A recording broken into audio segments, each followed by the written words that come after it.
안녕하십니까. 지역의 이슈를 살펴보는 헬로 이슈 토크입니다. 얼마 전 지역에서는 무안군의 시전안을 주제로 정책 토론회가 열렸습니다.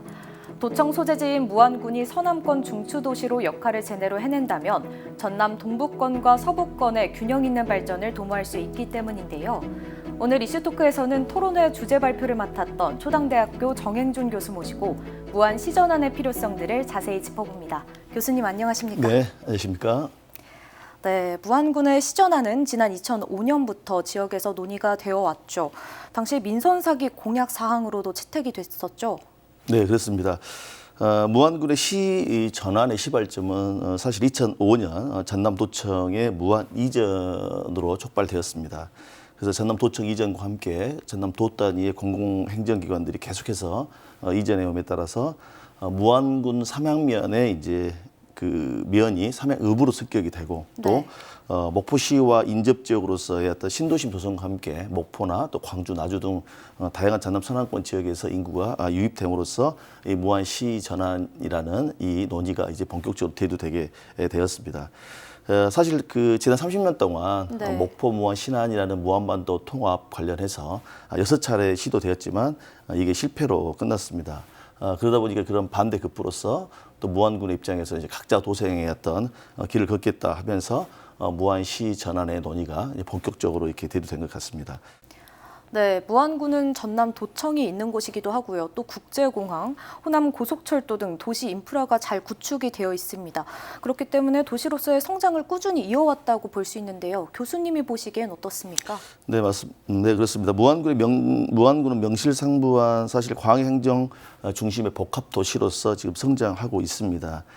현재도 전라남 도청을 비롯해서 네. 광역 행정 기관들이 22개의 기관들이 입주해 있고요. 또 특히나 무안 삼양읍을 기반으로 한 남학 신도시, 또 최근에 또 오룡 네. 이지구까지 아마 신도심이 이제 확장이 된다 한다면 지금 현재 이제 무안군에서 남학 지역들이 남학과 또 그 넘어서 오룡 이주까지 본격적으로 이제 인구들이 신도심이 조성이 되고 아파트에 입주가 신규 입주되면은 지금 현재 무안군 인구가 9만여 명 되는데 네. 아마 내년부터는 10만이 상회가 될 것으로 예상되어집니다. 그리고 이제 무안의 경우에는 이제 무안 국제공항을 경유하는 호남 고속철 2단계 사업이 네. 2025년이면 이제 완공이 됩니다. 이제 이 말은 무슨 말인가 하니 지금 현재 광주 송정에서 목포 구간에 지금 현재 고속철이 남아 있습니다. 그래서 네. 이거를 지금 현재 2025년 말이면 완공이 되어지게 됩니다. 이제 이렇게 된다면은 무안국제공항이 한강 이남에서 이제 항공 물류, 항공 여객 수송의 플랫폼으로서의 어떤 기능들을 본격적으로 할 수 있는 발판이 조성됐다라고 볼 수도 있고, 또 하나는 이제 무안국제공항을 기반으로 해서 서해안고속도로, 네. 또 남해안고속도로, 또 무안광주고속도로 등 사실상 고속도로 교통망도 지금 현재 다 네. 완공이 되어 있는 상태입니다. 그래서 이런 부분들이 이제 목포 신항만을 기반으로 한 해상 물류, 네. 그 다음에 공항을 통한 항공 물류, 네. 또 그 다음에 도로교통으로 인한 또 육로 이러한 물류 접근성이 이제 높아짐에 따라서 아마 이제 무안국제공항을 기반으로 하는 KTX 완전 개통에 이어서 또 이런 도로교통망들에 대한 인프라들이 서로 잘 연계된다 한다면 전남 도청 소재지로서의 무안군의 이상이 네. 한층 더 성장할 수 있는 발판들이 지금 조성되고 있다, 이렇게 말씀을 드리고 싶습니다. 네, 또 그런가 하면 이 무안군의 시 전환이 전라남도의 균형 발전에도 크게 기여할 수 있다는 이야기가 있습니다. 실제로 전남 동부와 서부의 이 지역 간 경제 격차가 어느 정도일까요? 예, 우리 광주전남연구원에서 분석한 통계 자료에 의하면 전라남도 서부권, 그러니까 목포, 무안, 신안, 영암, 해남, 진도까지를 포함합니다. 그리고 동부권은 여수, 순천, 광양, 구례, 곡성의 지역에 편차를 한번 조사를 해보니까요. 우리가 GRDP라는 지역 내 총 생산 지수라는 게 있습니다. 네. 그래서 이게 2020년 말로 놓고 보면 우리 전라남도 전체의 지역 내 총 생산 규모가 78조 8천억이라고 이렇게 발표가 되었습니다. 그런데 이 중에서 동부권은 네. 44조 2천억 규모로서 전남의 전체 GRDP, 즉 지역 내 총 생산의 56.1%를 차지하고 있고, 네. 이에 반해 전남 서남권의 경우에는 15조 7천억으로 19.9%에 불과한 걸로 발표가 되어 있습니다. 네. 또한 사업체 수도 전남 지역의 10인 이상 제조업체 사업체 수만 보더라도 2021년 말 기준으로 보자면 2016개 정도가 동부권에 있고 그리고 죄송합니다. 2021년 말 기준으로 전남 지역에 2016개가 있는데 이 중에서 동부권이 789개, 약 40%에 육박하고 서남권의 경우에는 486개로서 24% 정도밖에 불과하지 않습니다. 뭐 이 외에도 인구 분포만 보더라도 지난해 말 기준으로 181만 명 정도가 전남 인구로 보았을 때 동부권이 79만 명, 서부권은 49만 명으로 인구에서도 많은 편차들이 격차들이 이렇게 벌어지고 있는 걸로 나와 있습니다. 아시다시피 전남 동부권은 지금 사실 2012년 예수 세계 박람회 또 2013년 순천만 정원 박람회를 또 기반으로 해서 또 올해 지금 현재 열리고 있는 순천만 국제 정원 박람회 등 대규모의 국제 행사를 치르면서 다양한 SO 시설들이 확충이 되고 또 이에 따라서 관광 인프라들이 대폭적으로 개선됨으로써 최근 보면 연인원 한 1,000만 명 정도의 관광객들이 오고 있습니다. 또 잘 아시다시피 광양제철이라든지 또 여수의 석유화학단지 등 이 전통적인 산업 기반의 어떤 인프라들을 기반으로 해서 이미 전남 동부권의 경우에는 70만 규모의 플랫폼 도시로서 즉 여수, 순천, 광양이 각각의 특장점을 가지고 각각 도색하면서 또한 협력과 협업을 통해서 도시 규모가 굉장히 잘 성장하고 있는 것은 우리가 잘 알고 있는 사실입니다. 그런데 이에 비해서 전남 서남권의 경우에는 목포시, 즉 인구 21만의 목포시라는 도시 하나를 가지고 전남 서부권 전체를 사실 견인하기에는 상당히 어려운 점이 있습니다. 다시 말하자면 전남 동부권은 산업 기반의 도시라 한다면 전남 서남권은 목포를 기반으로 하는 소비 도시가 성격이 강합니다. 그러다 보니까 목포시 하나가 전남 서부권의 어떤 경제 중심 축으로서의 어떤 성장 발전을 위한 플랫폼으로서 역할을 하기에는 굉장히 한계가 있어 보여요. 그리고 목포시 같은 경우만 보더라도 도시 면적 기준으로 보더라도 수도권, 즉 경기도권을 제외한 비수도권에서는 가장 작은 면적을 차지하고 있습니다. 우리 목포시가. 그래서 이 말은 굉장히 그 도시가 성장해 나갈 수 있는 이런 어떤 물리적 토지 뭐 이런 부분들이 한계가 있다는 것이고 또 적은 규모이기 때문에 그러다 보니까 당연히 인구 밀도도 굉장히 높은 것으로 지금 현재 나와 있습니다. 그래서 이런 한계의 상황 속에서 사실 무안군의 전남도청을 비롯한 22개 광역행정기관들이 이렇게 입주하여서 남학 신도시를 조성으로 해서 인구 유입하고 또 더더구나 도농 복합지역으로서 그 역량들이 커지고 있는 상황 속에서 무안군의 입장에서 보면은 당연히 이제 시 전환이라는 어떤 그 터닝 포인트를 잡아서 이를 기반으로 해서 전남 서남권 발전에 있어서의 중추 도시로서 또 전남 도청 소재지의 행정중심 복합 도시로서의 그 위상을 높여가려 하는. 네, 앞서서 전남 동부와 서부의 큰 격차에 대해서 이야기를 해주셨는데요. 그런 만큼 이 전남 동부와 서부의 동반 성장이 필요할 것 같아 보입니다. 무안군이 그러면 시로 전환이 된다고 하면 이 전남의 균형 발전이 어떻게 가능하다고 보실까요? 사실 전남의 생존과 성장을 위해서는 반드시 전남 동부권과 서부권이 균형을 잡아야 합니다. 그래야지만 이 지역 소멸, 인구 소멸을 막을 수 있고 전남의 지속 가능한 성장을 계속해서 이뤄 나갈 수 있다고 생각이 되어집니다. 그런데 이 전남 서부권 도약을 도모하기 위한 이제 기존의 여러 방안들이 논의되고 있는데 무엇보다도 사실 목포하고 전남 서남권의 중심축인 목포하고 그다음에 무안 그리고 나주시를 포함한 이 세 지역을 어떤 경제 벨트로 새롭게 묶어내는 작업들을 한번 새롭게 해볼 필요가 있을 것 같습니다.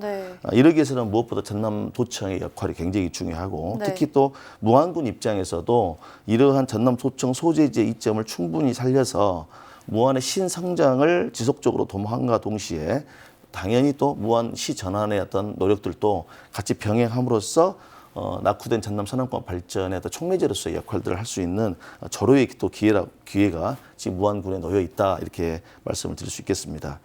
또 무안군의 시 전환은 이제 아까 말씀드린 것처럼 목포와 나주를 행정과 경제 중심으로 한번 엮어보자 하는 노력의 일환인데요. 이 부분은 목포가 가지고 있지 않은 어떤 도시 면적 어떤 이런 부분들을 또 무안에서 커버해주고 또 아시다시피 나주의 경우는 혁신 도시가 지금 잘 조성이 되어 있습니다. 그래서 무안군이 시 전환이라는 노력과 함께 전남 서남권을 전남 동부권의 세 개 도시하고 세 도시가 있다고 한다면 전남 서부권에는 목포, 무안, 나주라는 하나의 어떤 경제 벨트화를 시켜서 네. 낙후된 산업권 발전의 어떤 기폭제가 되었으면 하는 그런 전략적 논의들이 지금 현재 필요하다고 생각이 되어집니다. 네, 그렇다면 다음으로는 무안군의 시전환을 위해서 어떤 노력들이 필요한지 한번 살펴보도록 하겠습니다. 네, 시로 전환하기 위해서는 법률상 제시하고 있는 기준이 있다고 들었는데요. 그중에서 가장 큰 게 인구수라고 들었습니다. 이 부분 좀 짚어주실까요? 네, 지금 이제 이 부분이 이제 굉장히 좀 민감하면서도 굉장히 좀 노력과 또 이런 열정들을 지역민의 열정들이 좀 모아질 부분이라고 생각합니다.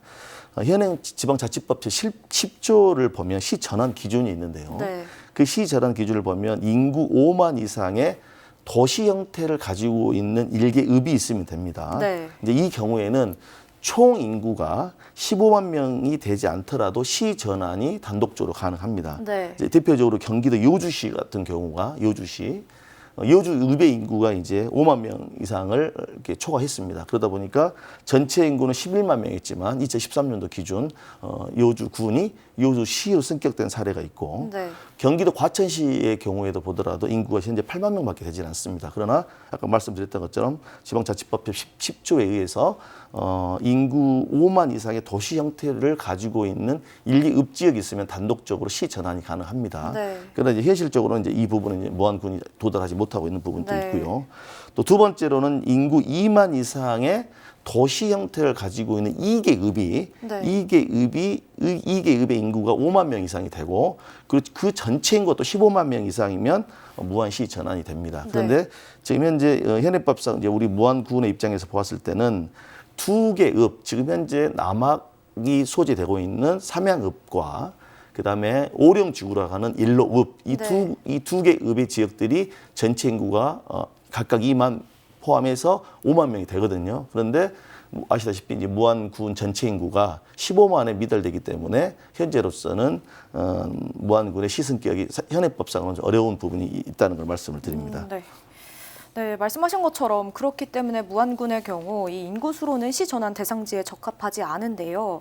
그래서 논의되고 있는 게 도청 소재지 지역에 대한 특례 법안 도입입니다. 어떤 이야기인지 좀 더 소개해 주실까요? 자, 이 부분이 이제 지금 현재 이제 방금 말씀드렸습니다만 지방자치법에서 정의하고 있는 지금 현재 두 가지 기준에서는 지금 무안군이 좀 도달하기 어려운 면이 있습니다. 그래서 지금 인구 2만 이상의 도시 형태를 가지고 있는 이계 읍 인구 5만 이상이면서 총 인구가 15만 명이라고 했는데 이 총 인구 15만 명의 기준을 조금 완화해보는 노력, 이제 이런 부분들도 입법적 노력이 좀 필요하다는 겁니다. 그러면 지금 현재 무안군의 입장에서는 15만 명으로 되어 있는 이 시 기준을 예를 들어서 뭐 10만 이하로 하게 된다면 충분히 무안군이 시 전환이 되는 데는 문제가 없을 거라고 보여지는데 사실 이제 현재 입장에서는 가장 이제 중요한 게 지금 우리 전국에 17개 광역시도가 있습니다. 그래서 광역시에는 총 8개 지역이 있고 그다음에 도청 소재지는 전국에 9개 지역이 있습니다. 그런데 충청남도 홍선군과 전라남도 무안군만이 지금 현재 군 지역으로 남아 있습니다. 나머지 다 시로 또 승격이 됐어요. 그런데 지금 이제 홍선군과 무안군이 공통의 지금 현재 고민이 각각 인구, 아까 말씀드렸다시피 인구 15만 명 미달로 지금 시승격이 안 되고 있어서 그럼 현실적으로 충청남도 홍성군과 무안군이 시 전환이 되기 위해서는 인구를 어떤 형태로 15만 명을 도달해야 되는데 이게 이제 여의치 않기 때문에 이제 우리 앵커께서 방금 말씀하신 것처럼 특례법이라든지 이런 부분들 좀 논의해 보자 이런 것들이 지금 지역사회에서 이제 여론으로 이제 조정이 된 겁니다. 그래서 이 부분을 이제 해결하기 위해서 충청남도 홍성군과 무안군이 계속해서 이제 그 어떤 노력들을 해오고 있는데 이제 그 두 지역의 공통된 지방자치법 개정의 어떤 주요 골자는 이겁니다. 도청 소재지 지역이 있는 군의 경우에는 시 전환을 할 수 있다라는 특례 기준을 두자. 이 주장입니다. 그러니까 대표적으로 지금 충남 계룡시 같은 경우가 충남 계룡시가 인구가 3만 1,000명임에도 불구하고 특별법에 의해서 시 성격이 전환이 됐거든요. 그리고 세종특별자치시의 경우도 아시다시피 특별법에 의해서 일정한 재반 여건이 갖춰지지 않음에도 불구하고 세종특별시로 이렇게 전환됐던 사례들, 이런 사례들이 지금 이제 있기 때문에 충남 홍성군과 무안군이 두 자치단체가 지금 노력하고 있는 가장 큰 이제 그 노력의 어떤 포인트가 바로 도청 소재지에 있는 군 지역의 경우에는 시 전환을 할 수 있다라는 네. 그 특례조항 신설을 지금 요구하고 있다라고. 무안군 내부적으로 접근할 수 있는 방법은 첫째도 둘째도 어쨌든 인구수 늘리기일 것 같습니다. 앞으로 새로운 신도심이 개발이 되면 무안군의 인구 증가가 자연스럽게 이루어진다고 보실까요? 네. 사실 무안군이 시 전환을 이렇게 추진할 수 있는 배경에는 뭐 제가 모두에도 설명을 드렸습니다만은 전라남 도청의 이전과 관련이 깊습니다. 그렇기 때문에 자연스럽게 무안군이 이제 광역 중심의 행정 복합 도시 기능을 이제 하게 된 것이죠. 그 영향으로 지금 현재 전라남도에서도 전라남도 22개 시군 중에서 5개 시를 제외한 17개 군 지역에서는 인구 수가 지금 무안군 1위입니다. 또 인구가 계속 늘어나고 있는 군 지역도 무안이 유일하고요. 네. 또 전국을 보고 있으면 광역 소재지의 광역시에 있는 군 지역을 빼고는 지금 사실 무안군 인구가 전국에서 6위를 기록하고 있습니다. 그래서 이러한 시 전환을 위해서는 방금 앵커께서도 말씀하시는 첫째도 둘째도 인구 증가를 위한 노력 외에는 사실 답이 없다라고 봐도 과언이 아닌 것 같습니다. 이제 그러면 지금까지는 이제 전남 도청 이전에 따른 요인으로 인구가 사실 증가됐다 한다면 이제 앞으로는 이제 무안군을 비롯한 전라남도에서 이제 무안군이 가지고 있는 항공 인프라, 또 도로 교통망, 또 철도 등등 이런 넓은 또 어떤 그 토지와 함께 주변 인프라들을 잘 엮어서 기업 유치라든지 또 공공기관 유치, 네. 또 지역 대학의 경쟁력 제고를 위한 다양한 지원들을 통해서 이제는 전라남도 행정기관이 옮김으로써 인구가 늘어나는 요인을 이제 넘어서서 이제 자생적으로 독립적으로 이제 지역의 경쟁력을 강화시켜 가지고 기업을 유치하고 아까 말씀드렸다시피 대학의 어떤 경쟁력을 높여 나가는 것. 네, 그렇다면 지역 소멸이라는 위기 속에 놓인 전남이 살아남을 수 있는 생존 전략, 어떤 부분이 또 있을까요? 지역 소멸의 근본 원인을 살펴보면 저출산의 문제입니다. 우리나라 작년 합계 출산율이 0.78명으로서 네. 24만 9천여 명이 출생을 했습니다. 이는 OECD 38개 회원국에서 가장 낮은 저출산의 현상을 보여주고 있습니다. 그래서 국가적으로 저출산 문제 상황에서 전남의 경우에는 사실 인구 감소가 매우 심각한 상태입니다. 그래서 2013년 전남 인구가 190만이었는데 네. 이제 그로 한 10년이 지난 이후 2022년 말 기준으로 보면 인구가 181만 명으로 9만 명이 지금 줄어들고 있는 양상입니다. 문제는 이겁니다. 출생아 수는 계속해서 감소하고 사망자 수는 늘고 또 유입 인구는 계속해서 줄고 네. 유출 인구는 계속해서 늘어나고 있다고 하는 이 전남의 인구의 어떤 현상들을 보면 앞으로 전남이 가장 고민해야 될 것은 지역 소멸 또 인구 소멸에 따른 우리 전라남도 전체의 소멸을 우리가 걱정해야 될 때가 지금이 아닌가 싶습니다. 따라서 전남은 무엇보다도 제가 방금에도 설명드렸다시피 양질의 일자리를 창출한 기업 유치에 우리 22개 시군 모두가 힘을 합쳐야 될 것 같고 또 무엇보다도 또 지역 내의 대학과 지역 산업체가 잘 연계해서 지역의 청년들이 대학을 지역대학에 선택을 해서 지역의 양질의 어떤 산업체에 취업할 수 있는 이런 산업체의 일자리의 어떤 순환 모델들을 잘 구축해 나간다면 우리 전라남도가 방금 말씀드렸던 지역 소멸과 인구 소멸을 막을 수 있는 여러 가지 대안이 되지 않겠는가 싶습니다. 네, 오늘 무안군 시전환 이야기부터 전남의 경쟁력 강화 방안까지 다양한 이야기 함께 나눠봤는데요. 마지막으로 이 시간 함께하고 계신 지역민 분들께 전하고 싶은 이야기 있으시다면 전해주시죠. 전남은 이제 사실 생존의 문제에 직면해 있습니다. 특히 전남 동부권에 비해서 전남 서부권은 훨씬 더 지역의 경쟁력이 약화되고 있고요. 또 전남의 균형 발전을 도모하고 전남 서부권 발전을 위해서는 무엇보다도 지역민의 관심이 절실히 요구되어진다고 말씀드릴 수 있겠습니다. 오늘 무안군 시 전환의 논의도 결국 전남의 소멸을 막기 위한 방안에서 시작되었고 이는 전남 서부권 성장과 또 전국에는 전남의 지속 가능한 성장을 위한 것이라는 것으로 말씀드릴 수 있겠습니다. 네, 교수님 오늘 말씀 잘 들었습니다. 감사합니다. 무안군 시전안을 두고 다양한 의견들이 개진되고 있습니다. 지역민들과 함께 논의하고 생각을 모으는 자리를 통해 전남의 발전을 위한 길이 무엇인지를 진지하게 논의해가면 좋겠습니다. 오늘 이슈 토크는 여기서 마칩니다. 함께해 주신 여러분 고맙습니다.